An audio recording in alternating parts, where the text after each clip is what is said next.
সংসদ অধিবেশনে বাড়ছে অসংসদীয় ভাষার ব্যবহার। ফলে স্পিকারের কাছে ওইসব বক্তব্য এক্সপাঞ্জের দাবিও উঠছে হরহামেশাই।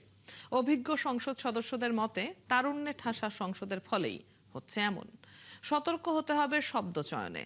আর বিশেষজ্ঞদের মতে সংসদে বক্তব্য দিয়ে ভাইরাল হবার প্রবণতা থেকেই হচ্ছে এমন। সেজন্য প্রশিক্ষণের বিকল্প দেখছেন না তারা।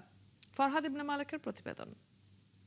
ইলন সুচকে বলে যে তোমার তুমি আবার বড় কথা বলো কিভাবে। সুচ চাইলনকে বলে, চাইলন রে তুমি শুধু আমার একটা ফুটা দেখো। অসংসদীয় ভাষা এবারের সংসদে অনেকটা নিয়মিতই হয়ে গেছে এর ব্যবহার। চাইলন এবং সুচের কথোপকথন। এই অসংসদীয় ভাষা আসলে কি? সংসদের কার্যপ্রণালী বিধি ২৭০ ও ৩০৭ অনুযায়ী সংসদ সদস্যদের ব্যবহৃত এমন কিছু শব্দ, বাক্য বা ইঙ্গিত যা অশালীন, আক্রমণাত্মক, অবমাননাকর কিংবা সংসদীয় শিষ্টাচার বহির্ভূত বোঝায়, এসবই অসংসদীয় ভাষা। মাওলানা মামুনুল হক তিনি অনেক বড় বড় কথা বলছেন এই বাজেট নিয়ে। আবার সংসদে উপস্থিত নেই এমন কোনো ব্যক্তির ব্যক্তিগত, পারিবারিক বা তার ব্যক্তিগত সম্পর্ক নিয়ে কথা বলাও অসংসদীয় ভাষার অন্তর্ভুক্ত। অপ্রাসঙ্গিক কোনো বিষয় বক্তব্যে না নাই ভালো। একজন রাজনৈতিক নেতার পরকীয়া সম্পর্কে আপনি মন্তব্য করেছেন। যদি কোনো সংসদ সদস্যের বক্তব্য মানহানিকর, অশালীন বা অসংসদীয় মনে হয়, তখন সেই বক্তব্যগুলোকে বা বক্তব্যের অংশকে এক্সপাঞ্জ বা বাতিল করে দিতে পারেন স্পিকার। আপনার বক্তব্যে কিছু অশ্লীল শব্দ রয়েছে, সেগুলো এক্সপাঞ্জ করা হলো। প্রশ্ন হলো এবার কেন এরকম ভাষা বেশি ব্যবহৃত হচ্ছে, আর কেনই বা এ নিয়ে হস্তক্ষেপ করতে হচ্ছে স্পিকারকে?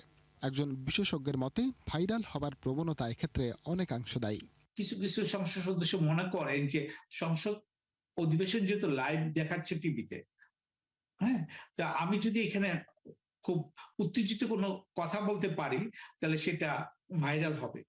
ফলে সাধারণ মানুষের মধ্যে সংসদ সদস্যদের ভাইরাল হওয়ার একটা প্রবণতা তৈরি হয়েছে, আমরা যেটা দেখতে পাচ্ছি।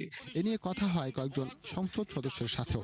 তাদের মতে তরুণদের আধিক্য ও প্রতিপক্ষকে ঘায়েল করার প্রবণতাই এই পরিস্থিতির সৃষ্টি করেছে।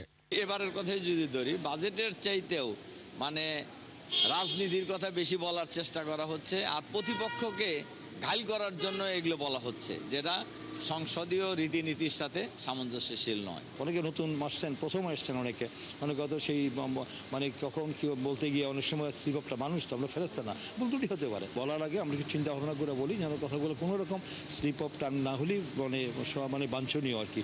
আইনসভার এই সমস্যা সমাধানে সংসদ সদস্যদের প্রশিক্ষণের বিকল্প দেখছেন না বিশেষজ্ঞরা। সকল সদস্যকে নিয়ে বা নবীন সদস্যদেরকে নিয়ে যদি সংসদ মনে করে যে সংসদীয় যে রীতিনীতির উপর এক ধরনের ট্রেনিং দেয়া, প্রশিক্ষণ দেয়া, এইটি কিন্তু সংসদ চাইলে করতে পারে, কারণ এটি ডিজার্ভ করে। সংসদ সদস্যরা যদি রুলস অফ প্রসিডিউরটা ভালোভাবে পড়েন এবং জাতীয় সংসদের উপরে অন্যান্য যে আপনার ডকুমেন্টস গুলো আছে বা যে বইপত্র আছে এটা দেখে আসেন, আমার মনে হয় এই সমস্যাটাকে কাটিয়ে ওঠা সম্ভব। অনেক ত্যাগের বিনিময়ে গঠিত সংসদে জনগণের কথা মাথায় রেখে সংসদ সদস্যদের কথা বলার পরামর্শ দিলেন এই বিশেষজ্ঞ। এই সংসদের মধ্য দিয়ে আপনার বাংলাদেশের সংসদীয় রাজনীতিতে নতুন একটা ধারা সূচিত হবে। ফরহাদ ইবনে মালেক, ৭১, ঢাকা।